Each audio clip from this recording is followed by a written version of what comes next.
দেশের আইন শৃঙ্খলা পরিস্থিতি কন্ট্রোল করা কি কষ্ট, আপনাকেও কন্ট্রোল করা যায় না। আপনাকে থেকে আমি বললাম যে আপনার 3 জন লোক দিয়ে দেন, 3টা ক্যামেরা দিয়ে দেন, আপনারা নিজেরা ডিসিশন নিতে পারলেন না। আমার কথাগুলি আপনারা টিভিতে প্রচার করেন যে আপনাদের আমরা বললাম যে ঠিক আছে আপনারা আসেন, কিন্তু আপনারা কিন্তু পারতেছেন। আইন শৃঙ্খলা পরিস্থিতি এরকম। এই জন্য আপনাদেরকে আমি অনুরোধ করব যে আপনারা সত্যি ঘটনাটা প্রকাশ করবেন।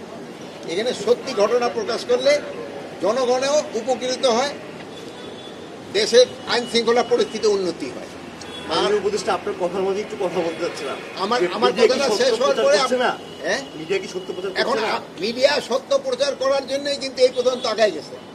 আমি সবসময় বলি আপনারা সত্য প্রচার করাই, কিন্তু আমাদের বাইরের মিডিয়াগুলি আছে যে বিদেশি মিডিয়াগুলি কিন্তু তাদের টোন কিন্তু আস্তে আস্তে ডাউন হয়ে যাচ্ছে।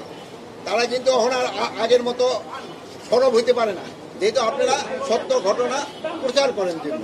আর আমি আপনাদের এখানে বলতেছিলাম যে আপনারা যদি একটু নিজেরা একটু ডিসিপ্লিন ভাবে সবকিছু করেন তবে কিন্তু আমরা আরো বেশি খবর দিতে পারি। যেমন আমি যে আপনারা আমার সাথে অল্প করছেন, যেহেতু ভিতরে এত লোক নেই তো ঢুকে যাবে না, আপনারা আসেন, পরে আপনারা আবার আরেকজনকে দিয়ে দিন। এইটার জন্য আপনাদের আমি একটু ডিজাইন, এলিগেন্স, বিউটি, সেরা পণ্য সবার জন্য জেভিকো। আচ্ছা, মাননীয় উপদেষ্টা, 5 আগস্টকে কেন্দ্র করে এখন দেশের যে পরিস্থিতি, আপনারা সতর্কবার্তা জারি করেছেন, এখন বর্তমান পরিস্থিতি কি, সামনে কোনো শঙ্কা রয়েছে কিনা?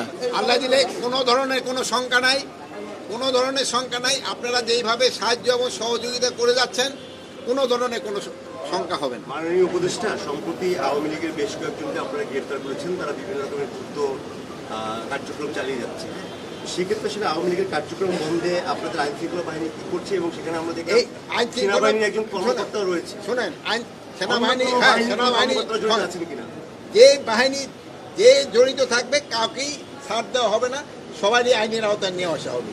আর যেহেতু আপনারা বললেন যে তাদের কার্যক্রম নিষিদ্ধ করা হয়েছে, এবং তারাও যদি কোনো রকমের অপকর্ম করতে চায় কোনো রকমের ছাড় পাবে না। তাদের পরিকল্পনা কি ছিল? তাদের যে একটা মিটিং করলো বা ট্রেনিং বা প্রশিক্ষণের কি পরিকল্পনা? ইনভেস্টিগেশনের পরে যেন জানা যাবে।